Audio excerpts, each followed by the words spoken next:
Good morning. I thought that maybe it would make most sense if I shared how we do spelling and how our spelling this year is going to be different than last year's and likely different than any sort of spelling that you have seen before. So students are given a massive spelling test. It's more of an assessment and it's given about 20 words at a time.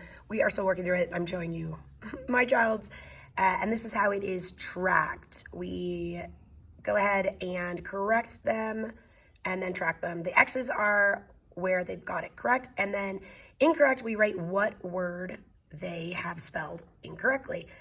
It goes through and through, so we could say, let's see, we are at 70, but I believe we've actually taken up to 90. We just haven't graded those. So then we take the words that they have missed and turn those into their weekly spelling list. We also add in words that we've seen them write incorrectly. So the word student might not be on here, but if I see that a student spells it incorrectly or has asked for me to check their spelling, I will put it on there too. So that might have the word student on it for next week as well. Here's the thing. On Wednesdays, we have a test of these words. If they get the words like enough and through and busy correct and great correct, but they've missed these four words will move on to word list 2. So the idea is that just because the spelling test is over, the words don't disappear. These are core words. All of these words come from 5th grade standards as well as filling in gaps. So you'll see here, these are CVC words. These are silent E, magic E words, etc. So the order in which those spelling words go in the test is likely how they will show up in their personal tests.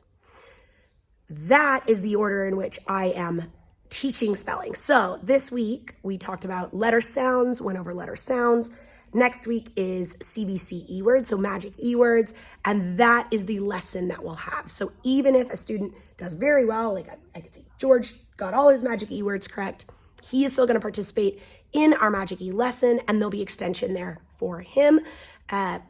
For students who didn't quite get all those Magic E words, we will be looping everybody in. So that way everybody gets what they need, but we're also confirming that there aren't any gaps. The key here is that they have individualized spelling lists every week. Those lists will go home on their Friday homework. So this is what the homework looks like. We have the front, which is a homework organizer. The kids will decide when they are doing their homework based on, do they have trumpet after school? Do they have soccer, etc. Students also will have a reading log that comes home every week. The requirement is that they read 1 hour. That is actually very low. That's less than 10 minutes a day. So if they do read 3 hours, they get a prize. And then this is their spelling tracker. This will come home every week with different activities on it. They will write their own personal words there, and then their activities are on here, and they correlate to the back. I recommend that they do this before Wednesday because Wednesday is when they get their new words and when they take their spelling test and when we have our spelling lesson.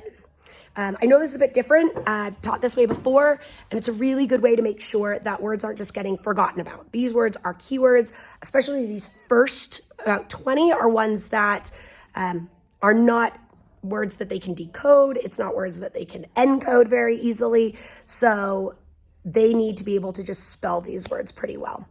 I hope this makes sense.